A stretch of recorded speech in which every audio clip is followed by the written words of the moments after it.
Dominic लेपेर और Larry Collins अपनी मशहूर जमाना किताब फ्रीडम एट मिडनाइट में लिखते हैं कि कायदे आजम मोहम्मद अली जिन्ना के पास एक ऐसा सीक्रेट था जो अगर ब्रिटिशर्स को पता लग जाता तो शायद पाकिस्तान को कभी आजादी ना मिल पाती। हुआ कुछ यूं था कि जिन्ना साहब को एक बीमारी थी, ट्यूबरक्लोसिस, जिसको हम आम जबान में कहते हैं टीबी। जिन्ना साहब ये समझते थे कि अगर मेरी बीमारी का अंग्रेजों को पता लग गया तो वो इस आजादी को डिले कर देंगे और पाकिस्तान को कभी इंडिपेंडेंस नहीं मिल पाएगी। लिहाजा उन्होंने अपने डॉक्टर डॉक्टर जल पटेल को स्ट्रिक्टली इंस्ट्रक्ट किया कि मेरी बीमारी का किसी को नहीं पता लगना चाहिए।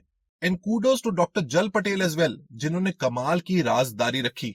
ये होते हैं ग्रेट लोग, ये होते हैं great leader, man of character, जिनकी वजह से हमें आजादी मिली। आज क्योंकि कायदे आजम की बर्थ एनिवर्सरी है, उनकी बर्थडे है, 25 दिसंबर है, तो कायदे आजम के हवाले से कुछ छोटी मोटी बातें देख लेते हैं। एक तो ये कि आप लोगों को पता होना चाहिए कि कायदे आजम हिंदू मुस्लिम यूनिटी के सबसे बड़े एम्बेसडर थे।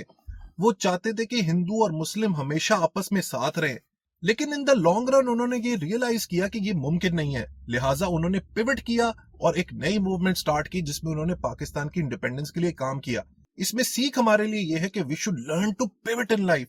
अगर हमारी जिंदगी में कोई गोल है, कोई हमारे एम्बिशंस हैं, कोई चीज हमने अचीव करनी है और जिंदगी में एक पॉइंट पर आके हमें लगता है कि इसके रिजल्ट्स इतने फ्रूटफुल नहीं होंगे, तो हम उस गोल को चेंज कर सकते हैं, मॉडिफाई कर सकते हैं। ये तो हो गई दूसरी बात। तीसरी बात जिन्ना साहब के हवाले से यह है कि he was an expert negotiator, कमाल के निगोशिएटर थे। इनफैक्ट जो इंडिया के लास्ट वाइस रॉय थे, लॉर्ड माउंटबैटन, उन्होंने कहा था जिन्ना साहब के बारे में कि जिन्ना साहब की निगोशिएशन स्किल्स इतनी जबरदस्त थी कि उन्हीं की वजह से इवेंचुअली पाकिस्तान का कयाम वजूद में आया। सो जिन्ना साहब was honest, upright yet very clever as well. वो अपना मुकदमा एक प्रॉपर वकील की तरह लड़ते थे। अब उन लोगों के लिए जो जिन्ना साहब के बारे में मजीद जानना चाहते हैं उनके लिए कुछ किताबें रेकमेंड करना चाहूंगा।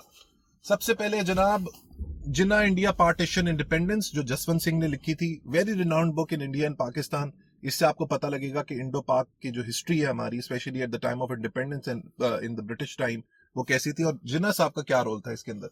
A very nice book. मेरी पर्सनल फेवरेट दो इनफैक्ट तीन किताबें हैं जो मैं आपको रेकमेंड करना चाहूंगा। एक है the emergence of Pakistan, Chaudhry Mohammad Ali.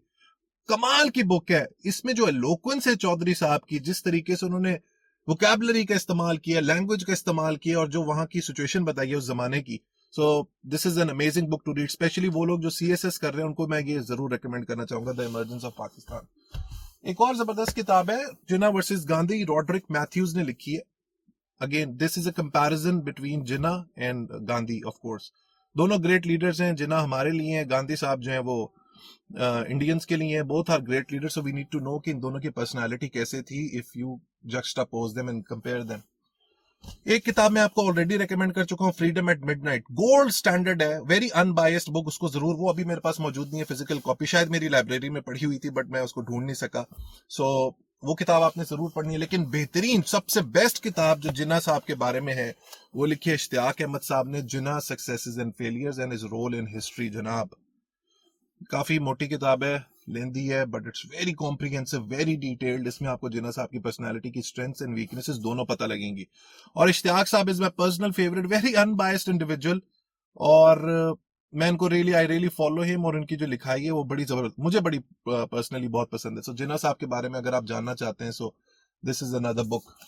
एक और इम्पोर्टेंट चीज है, क्योंकि कायदे आजम की जो बर्थडे है वो कोइंसाइड करती है क्रिसमस के साथ। So merry Christmas to all the Christian community who follow me across the world. एक बहुत ही इंपॉर्टेंट चीज मैं आपको पढ़ के सुनाना चाहूंगा, आज के अखबार में आया है डॉन में। ये प्लीज बड़े गौर से सुने। The Constitution of Pakistan has yet to be framed by the Pakistan Constituent Assembly. Pakistan का जो आईन है वो अभी बनना बाकी है। I do not know what the ultimate shape of this constitution is going to be, but I am sure that it will be of a democratic type. मुझे नहीं पता हमारा आईन किस तरह का होगा, लेकिन ये मुझे जरूर पता है कि वो जमहूरी होगा। Embodying the essential principles of Islam, इस्लाम के जो उसूल हैं उसके अंदर जरूर मौजूद होंगे। In any case, Pakistan is not going to be a theocratic state to be ruled by priests with a divine mission. अब ये बहुत ही इंपॉर्टेंट और बारीक पॉइंट है। एक जगह वो कह रहे हैं कि इसमें इस्लामिक प्रिंसिपल्स फॉलो होंगे, लेकिन दूसरी जगह ये भी कह रहे हैं कि ये थियोक्रेसी नहीं होगी, इसमें मजहबियत नहीं होगी जिसमें एक प्रीस्ट, एक पादरी या एक मौलाना किसी डिवाइन मिशन के तहत रूल करेंगे। और क्यों उन्होंने ये बात कही? We have many non Muslims, Hindus, Christians and Parsis, but they are all Pakistanis. They will enjoy the same rights and privileges as any other citizens and will play their rightful part in the affairs of Pakistan. ये उनकी speech का हिस्सा है जो उन्होंने USA को किया था इन फरवरी 1948। सो जनाब कायद आजम मोहम्मद अली जिन्ना जैसे ग्रेट लीडर की पर्सनालिटी को समझें। हम लोग यूजुअली क्योंकि पढ़ते नहीं है, रिसर्च नहीं करते, इसीलिए हम लोग दो तीन चीजें सीख लेते हैं, यूनिटी, फेथ एंड डिसिप्लिन, और काम काम और काम। हमेशा याद रखें कि किसी भी हिस्टोरिकल पर्सनालिटी को समझने के लिए, लीडर को समझने के लिए किताबें पढ़ा करें। उसके बगैर आपको कभी भी समझ नहीं आएगी कि वो किन सर्कमस्टांसेस से गुजरे, उनकी पर्सनालिटी की स्ट्रेंथ्स क्या थी, वीकनेसेस क्या थी, उन्होंने किस तरीके से मुश्किलात को ओवरकम किया। This is very important for you to understand. Quaid Azam किस तरीके से इंडियन नेशनल कांग्रेस का हिस्सा थे, उन्होंने क्यों डिसाइड किया मुस्लिम लीग को ज्वाइन करने का। 1937 में इलेक्शंस की हार के बाद he was disappointed but eventually he came back, right, and he fought for the independence of Pakistan. So all of this, मैं इसके ऊपर इंशाल्लाह एक पूरी सीरीज बनाऊंगा इंडो पाकिस्तान हिस्ट्री के ऊपर, बिकॉज मैंने ये देखा कि एक आम पाकिस्तानी को पता ही नहीं है कि हमारा जो एग्जिस्टेंस है, हमारी जो इंडिपेंडेंस है, वो किस तरीके से वजूद में आई। So it's very important for us to know कि what it was all about. So Quaid Azam की बर्थडे पे my message is to remain strong as a nation, और कायद आजम के जो अल्टीमेट प्रिंसिपल्स थे सक्सेस के लिए, उनको जरूर फॉलो करें। यूं दी हमें आजादी के दुनिया हुई हैरान, ए कायद आजम तेरा एहसान है एहसान।